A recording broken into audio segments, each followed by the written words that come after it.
Hello everyone, welcome to our channel. जैसा कि मैंने कल आपको बताया था रात में ही वीडियो बना करके कि यूपी पीजीटी की जो वैकेंसीज़ हैं वो आ चुकी हैं।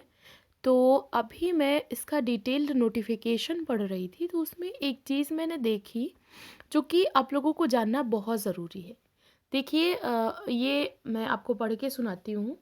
दिया हुआ है कि ऑनलाइन आवेदन अगर आप अंतिम रूप से एक बार सबमिट कर सकते हैं, तो उसके बाद फिर आपको उसमें करेक्शन का कोई भी जो चांस है वो नहीं दिया जाएगा। इसीलिए जो आवेदन फॉर्म है उसको बहुत ही सावधानी पूर्वक फिल करना है आपको। कोई भी गड़बड़ी नहीं करनी है, कोई भी मिस्टेक नहीं करनी है, ठीक है? क्योंकि आपको फिर इसमें करेक्शन का चांस नहीं दिया जाएगा। ये चीज़ समझ गए ना कि एक बार अगर आपने सबमिट कर दिया पूरी तरीके से, तो फिर आप उसमें करेक्शन नहीं कर सकते हैं। तो इसलिए जो ये नोटिफिकेशन है, इसमें जुड़ी हुई कुछ कुछ जो महत्वपूर्ण बातें हैं वो आपके लिए जानना बहुत ज़रूरी है। और ये नोटिफिकेशन को सिर्फ पढ़ना नहीं, उसमें जो चीज़ें हैं उनको समझना बहुत ज़रूरी है कि क्या क्या फॉल्ट आपको नहीं करनी है फॉर्म फिल करते टाइम, ठीक है? तो चलिए बात करते हैं, इसको थोड़ा सा डिस्कस करते हैं। तो डेट्स मैंने कल ही बता दी थी कि ये आज से यानी 16 मार्च से इसके फॉर्म फिल होने शुरू हो जाएंगे। आज से फॉर्म इसके फिल हो रहे हैं और वैकेंसीज़ के बारे में भी मैंने बता दिया था। अब थोड़ा देख लेते हैं महत्वपूर्ण निर्देश और बाकी जो जो चीज़ें दी हुई हैं, ताकि आप लोगों से कोई भी मिस्टेक ना हो फॉर्म फिल करते टाइम। क्योंकि कई बारी फॉर्म फिलिंग में जो मिस्टेक होती है वो फिर आपका सिलेक्शन रोक देती है और वो बहुत ख़राब चीज़ होती है, आपको बहुत बुरा लगता है। तो इसीलिए इस वीडियो को पूरा देखिएगा और ध्यान से समझिएगा। तो पहली चीज़ तो ये दी हुई है कि ये जो आवेदन है ये आयोग की वेबसाइट पर जा कर के ही आप कर पाएंगे, ठीक है? ये तो आपको पता है वेबसाइट क्या है। तो वेबसाइट है, ये देखो दी हुई है www.upscssb.org। ये वाली वेबसाइट पे जा कर के आपको ऑनलाइन आवेदन करना है। अब अगर आप लोग बोलेंगे तो इसका मैं डेमो भी बना दूंगी कि कैसे आपको इसका करना है। सेकेंड चीज़ दी हुई है कि आप तभी आवेदन करें जब आप सुनिश्चित हों कि आप उस पद के लिए योग्य हैं। मतलब आप जिस चीज़ के लिए फॉर्म फिल करने जा रहे हैं, आप पहले अपनी योग्यता की जांच कर लें कि आप योग्य हैं या नहीं है। जैसे पीजीटी का अगर आप फॉर्म फिल कर रहे हैं तो आपका एमए होना चाहिए यानी पीजी होना चाहिए। एमए एमएससी या जो भी आपका है, तो पीजी आपका कंप्लीट होना चाहिए, तो आप फॉर्म फिल कर सकते हैं। बीएड नहीं है तो भी कोई बात नहीं। ये क्वेश्चन बहुत लोगों का आ रहा है कि क्या बीएड अनिवार्य है, तो बीएड अनिवार्य नहीं है। अगर आपका पीजी कंप्लीट है, देखिए अपियरिंग वाले नहीं भर सकते हैं, जिनका पीजी कंप्लीट है वो लोग ये फॉर्म फिल कर सकते हैं, ठीक है? तीसरा पॉइंट है कि एक विषय के सापेक्ष आप एक ही आवेदन कर सकते हैं। मतलब एक विषय में आप प्रत्येक विषय के सापेक्ष एक ही आवेदन स्वीकार किया जाएगा।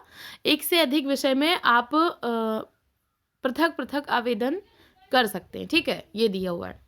उसके बाद एक चीज़ दी हुई है कि विज्ञापित पदों की संख्या या तो घट सकती है या बढ़ सकती है। जैसे पिछली बार थोड़े से जो वैकेंसी थी वो घट गई थी, लेकिन इस बार मुझे लग रहा है कि वैकेंसी बढ़ सकती है। क्यों बढ़ सकती हैं? क्योंकि इसमें तदर्थ वाला अधियाचन मंगाया गया है। अभी जब ये पूरा मैं इसको बताऊंगी तो आपको पता चलेगा।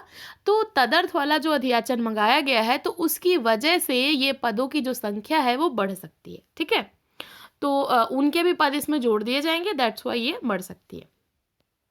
भाषा संबंधी प्रश्न पत्र उसी भाषा में होंगे। जैसे हिंदी का है तो हिंदी में, संस्कृत का है तो संस्कृत में, इंग्लिश का है तो इंग्लिश में, या फिर उर्दू का है तो उर्दू में। वरना जितना भी पेपर होगा वो दोनों लैंग्वेज में होगा। मतलब जैसे आपका समाजशास्त्र है तो समाजशास्त्र का पेपर दोनों लैंग्वेज में आएगा, हिंदी में भी और इंग्लिश में भी, ठीक है? और कोई नेगेटिव मार्किंग नहीं है, ऋणात्मक अंकन नहीं है, मतलब नेगेटिव मार्किंग नहीं है। और जो ईडब्ल्यूएस कैटेगरी के जो लोग हैं उनको 10% आरक्षण का प्रावधान है। ये चीज़ें स्टार्टिंग में दी हुई हैं। इसके बाद देखिए सबसे महत्वपूर्ण सूचना, जो कि तदर्थ शिक्षक को लेकर के जो संशय बना हुआ था, तो उनको उनकी सेवा के अनुसार वेटेज दिया जाएगा, लेकिन उनको एग्ज़ाम देना होगा और वो वेटेज जो पहले दिया जा रहा था उससे कम है।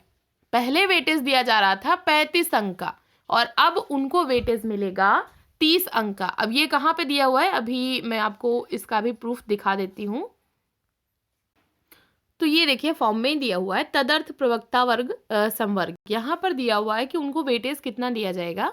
तो पहले उनको 1 वर्ष की सेवा पर 1.7 अंक मिल रहे थे, जबकि अब उनको 1 वर्ष की सेवा पर 1.5 अंक ही मिल रहे हैं और अधिकतम 30 अंक का ही वेटेज मिलेगा उनको। ये बहुत अच्छी बात है।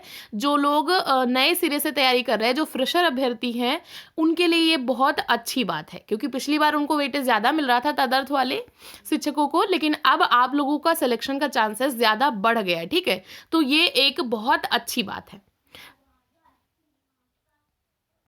इसके बाद दिया गया है कि जो तदर्थ शिक्षक हैं, तो वो जिस संवर्ग में कार्यरत है उनको उसी में वेटेज दिया जाएगा। ये भी अच्छी चीज़ है। फिर आपका दिया गया है कि जो आपको आवेदन सबमिट करना है वो 15 अप्रैल से पहले कर लेना है। 15 अप्रैल को आपका फॉर्म सबमिट हो जाना चाहिए। इसके बाद कोई भी आवेदन स्वीकार नहीं किया जाएगा और आपको कोई भी हार्ड कॉपी आयोग को नहीं भेजनी है, सिर्फ ऑनलाइन आवेदन ही स्वीकार किए जाएंगे। ठीक है, तो ये चीज़ है। और एक चीज़ जो मैंने अभी बताई कि एक बार आपने सबमिट कर दिया तो उसके बाद आपको कोई भी करेक्शन का चांस नहीं मिलेगा, ये देखिए दिया हुआ है। और इसके बाद ये थोड़ा सा लिखित परीक्षा से संबंधित दिया हुआ है, वही सामान्य निर्देश कि आप कोई भी इलेक्ट्रॉनिक चीज़ें नहीं ले जा सकते, वो सब आपको पता है। अब दिया हुआ है आवेदन करने संबंधी संक्षिप्त अनुदेश कि कैसे आपको करना है। ठीक है, तो 3 स्टेप में आपको आवेदन करना है। पहले स्टेप में करना है आपको कैंडिडेट रजिस्ट्रेशन, यानी आपका रजिस्ट्रेशन। उसके बाद सेकेंड स्टेप में आपको फीस पे करनी है और थर्ड स्टेप में फाइनली आपको फॉर्म सबमिट कर देना है। अगर आपने ये थर्ड स्टेप कर लिया तो उसके बाद फिर आपका कोई भी करेक्शन नहीं हो पाएगा। तो रजिस्ट्रेशन जब करें और फ़ी पे करें तो आप ये चीज़ एक बार रीचेक ज़रूर कर लीजिएगा कि आपने फॉर्म में क्या क्या भरा है, और ये देख लीजिएगा कि आपने फॉर्म में सारी इन्फॉर्मेशन सही ही भरी हो। ठीक है, जैसे कोई लोग नाम में मिस्टेक कर देते हैं, कोई फादर के नाम में मिस्टेक कर रहे हैं, कोई कुछ कर रहे हैं, तो ये सब गलतियां मत करिएगा, क्योंकि फिर बाद में आपको पछताना पड़ेगा।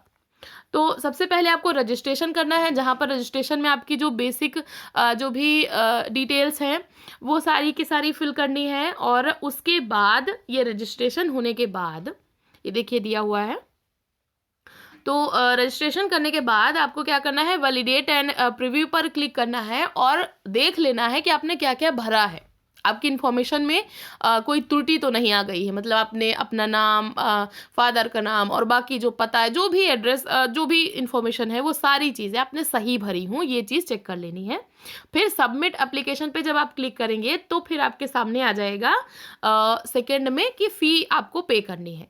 तो वहाँ पर आपको फ़ी पेमेंट करना है और उसके लिए आप नेट बैंकिंग कर सकते हैं या फिर कार्ड के थ्रू पेमेंट कर सकते हैं, या फिर आप अदर पेमेंट मोड्स जो भी हैं, जो भी आपको वहाँ पे दिखाएंगे, उनके थ्रू आप इसको कर सकते हैं। तो ये आपको करना है। अच्छा, फ़ी मैंने कल ही बता दी थी, फिर भी एक बार आप देख लीजिए। अगर आप सामान्य और ओबीसी से हैं तो आपको 750, अगर आप ईडब्ल्यूएस कैटेगरी से हैं तो 650, एससी के लिए है 450 और एसटी के लिए है 250। ठीक है, इतनी फीस आपको फिल करनी है।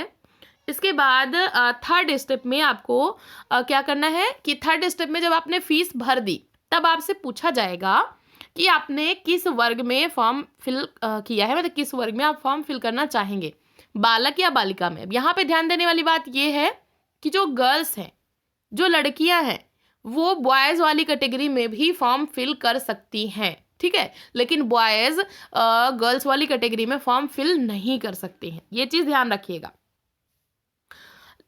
तो ये आपका कैटेगरी यहाँ पे पूछी जाएगी। फिर उसके बाद आपकी जो भी डिटेल्स वहाँ पे पूछता है वो आपको भरनी है। उसके बाद आपसे पूछेगा क्या आपके पास कोई विशेष योग्यता है, जैसे बीएड वगैरह अगर आपने कर रखा है, या फिर अगर आपने आपका पीएचडी वगैरह कुछ भी है, तो वो सब कुछ आपका पूछेगा। तो वो सब कुछ भरने के बाद फिर आपको मांगेगा कि आपकी फ़ोटो और जो भी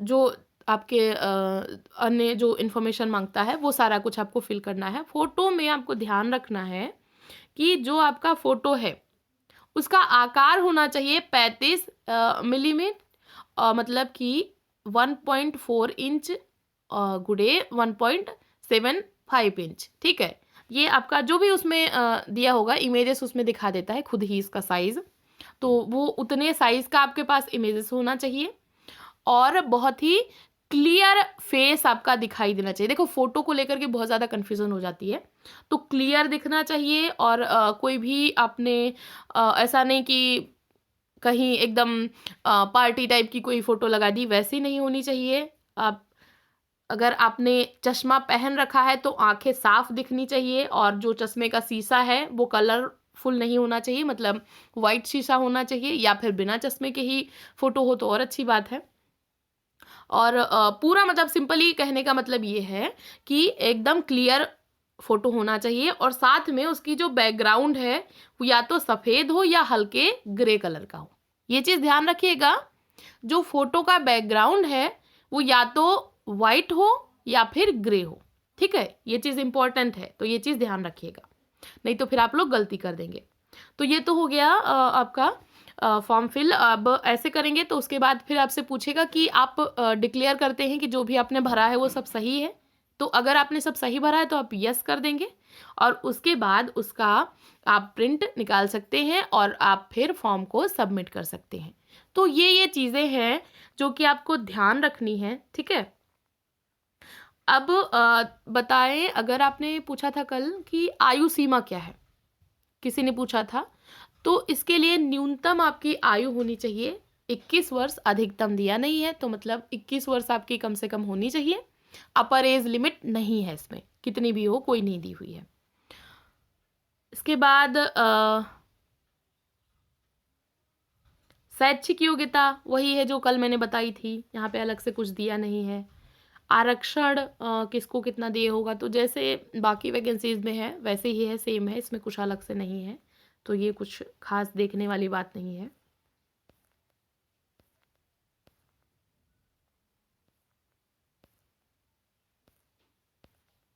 परीक्षा केंद्र, तो परीक्षा केंद्र आपको आपका जो भी मंडल होगा वहाँ पर आवंटित किया जाएगा। जैसे मेरा जो मंडल है वो लखनऊ है, तो मुझे लखनऊ मंडल के हम लोगों का जो भी 7-8 ज़िले का जो एक होता है, 7-8 ज़िलों के स्कूलों को बना करके एक मंडल बनाया जाता है। तो हमारा जैसे लखनऊ है, इलाहाबाद वालों का इलाहाबाद मंडल होगा, ऐसे ही अपना मेरठ मंडल है। तो इस तरीके से आपका जो भी मंडल होगा वहाँ पर आपका सेंटर जाएगा, ठीक है? अब बता दें थोड़ा सा भर्ती प्रक्रिया के बारे में। तो ये जो भर्ती प्रक्रिया है इसमें 85% अंक रिटन के होंगे और 10% अंक साक्षात्कार के और 5% अंक आपका विशेष योग्यता के होंगे, ठीक है? अब इसमें जो रिटन है, रिटन में एक पेपर होगा। आप लोग पूछ रहे थे कितने पेपर होते हैं, तो एक ही पेपर होगा। लिखित परीक्षा देखिए दिया हुआ है, लिखित परीक्षा का एक पेपर होगा जिसमें 125 क्वेश्चन आते हैं। आपका जो भी विषय है, जैसे हमारा समाजशास्त्र है तो समाजशास्त्र से 125 क्वेश्चन आएंगे, उसका पूर्णांक होता है 425 अंक का। और फिर साक्षात्कार होगा 50 अंक का। और अगर आपको कुछ भी अलग से जैसे बीएड किया है तो 5 अंक, पीएचडी किया है तो 10 अंक, तो उसके 25 अंक रखे गए हैं, ठीक है? तो ये टोटल बनता है 500 अंक का पूर्णांक और इस 500 में से जितने भी लोगों ने जैसे भी परफॉर्म करना है उसके अकॉर्डिंग एक मेरिट लिस्ट बनाई जाती है। साक्षात्कार में किसको कैसे कैसे अंक मिलेंगे, तो 4% अंक आपके सामान्य ज्ञान के, व्यक्तित्व परीक्षण के 3% और अभिव्यक्ति की योग्यता के 3%। इसको मैं डिटेल में बाद में बताऊंगी क्योंकि फिर वीडियो बहुत लंबा हो जाएगा। अभी थोड़ा सा देख लेते हैं ऐसे ही। जो टाइमिंग है वो 2 घंटे की होगी और जो प्रश्न पत्र का जो स्वरूप है वो एमसीक्यू टाइप में आएगा, मतलब ऑब्जेक्टिव टाइप के क्वेश्चंस आएंगे, ठीक है? इसके बाद नीचे दिया हुआ है अभ्यर्थियों हेतु सामान्य अनुदेश। तो इसको थोड़ा सा देख लीजिए। प्रवक्ता पद पर नियुक्ति के लिए ऐसा पुरुष अभ्यर्थी पात्र नहीं होगा जिसकी एक से अधिक पत्नियां जीवित हों, या कोई महिला अभ्यर्थी पात्र नहीं होगी जिसने ऐसे पुरुष से विवाह किया है जिसकी पहले से एक पत्नी हो। मतलब कि अगर कोई आदमी है उसकी 2 पत्नियां हैं तो फिर वो नहीं भर पाएगा, ऐसा कुछ समथिंग है। और महिला के लिए भी अगर उसने किसी ऐसे पुरुष से विवाह कर लिया है जो पहले से शादीशुदा है तो वो फॉर्म नहीं भर सकती है। और अगर वो मानसिक शारीरिक दृष्टि से स्वस्थ नहीं है तो भी वो फॉर्म नहीं भर सकता है। और इसके अलावा अगर आपका चयन होता है तो आपको एक स्वास्थ्य प्रमाण पत्र प्रस्तुत करना पड़ता है, वो चीज़ दी हुई है। कोई पुरुष अभ्यर्थी बालिका संस्था में फॉर्म नहीं भर सकेगा, परंतु जो संगीत विषय के नेत्रहीन अभ्यर्थी हैं वो भर सकते हैं। ठीक है। महिला अभ्यर्थी बालक और बालिका दोनों विद्यालयों के लिए पात्र हैं। देखो मैंने अभी बताया था ना, गर्ल्स बॉयज और गर्ल्स दोनों में फॉर्म फिल कर सकती हैं। इसके बाद प्रत्येक विषय वर्ग के लिए एक ही आवेदन पत्र मान्य होगा। अभ्यर्थियों को पात्रता के संबंध में चयन बोर्ड कोई परामर्श नहीं देता है, मतलब आप पात्र हैं या नहीं है आप खुद से ही देख लीजिए। इसके अलावा नीचे और कुछ ज़्यादा दिया नहीं है। परीक्षा की तिथि सूचना यथा समय दी जाएगी, मतलब ये अभी डिक्लेयर्ड नहीं है। इसके अलावा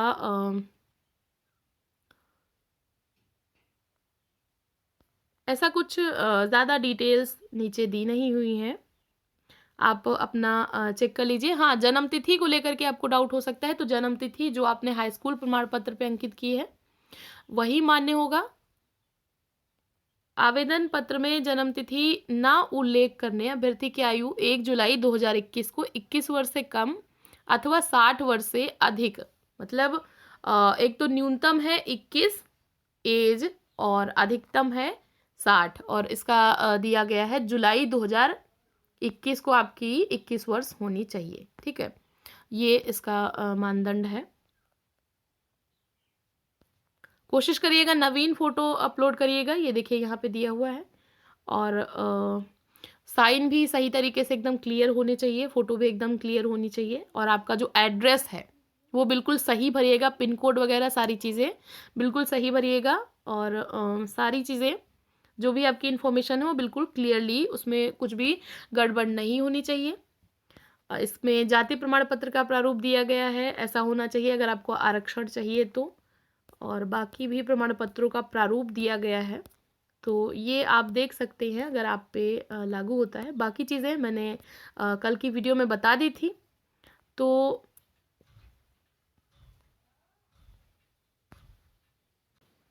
ये थी प्रमुख जो भी जानकारियाँ थी, मुझे लगा कि आपको बतानी चाहिए, तो वो सारी इन्फॉर्मेशन मैंने बताई। एक मेन डाउट आप लोग पूछ रहे हैं कि जिन्होंने पहले फॉर्म भरा था वो लोग क्या करें, उनका क्या होगा। तो देखिए मैं अभी आपको सजेस्ट करूंगी कि आप लोग जिन लोगों ने पहले फॉर्म भर दिया था, मतलब फ़ीस वगैरह सब पे कर दी थी, तो वो लोग 2-4 दिन रुक जाएं, क्योंकि अभी टाइम है। 2-4 दिन रुक जाइए, अभी इस बारे में कुछ क्लियर नहीं है। जैसे ही कोई भी न्यूज़ आती है, कुछ भी ऑफिशियल न्यूज़ आती है, तो हम आपको सबसे पहले बताएंगे। क्योंकि इस पे इन्होंने बोला तो था बोर्ड ने कि जिन लोगों ने फ़ी पे कर दी है तो उनको दोबारा पे नहीं करना पड़ेगा, बट अभी ऐसा है या नहीं है ये मुझे चेक करना पड़ेगा। जैसे ही मुझे क्लियर हो जाता है मैं आप लोगों को इस पे वीडियो बना करके आपको इन्फॉर्म कर दूंगी। तो परेशान मत होइए, 2-4 दिन रुक जाइए और उसके बाद फॉर्म फिल करिएगा। तो आई होप आपके जितने भी डाउट हैं वो सभी क्लियर हो गए होंगे। इसके अलावा अगर आपका सब्जेक्ट सोशियोलॉजी है और आप अपनी प्रिपरेशन करना चाहते हैं तो आप हमारे ग्रुप के साथ में जुड़ सकते हैं। जो हमारा पेड ग्रुप है उसका लिंक अभी डिस्क्रिप्शन बॉक्स में मैं डाल दूंगी, वहाँ से आप उसको पे करके और स्क्रीनशॉट या तो मुझे मेल कर दीजिए या फिर हमारे टेलीग्राम ग्रुप से जुड़िए और वहाँ पे मुझे भेज दीजिए, तो आपको ग्रुप में ऐड कर लिया जाएगा। तो ऐसे ही पढ़ते रहिए, अपने गोल की तरफ आगे बढ़ते रहिए। वीडियो देखने के लिए थैंक यू सो मच।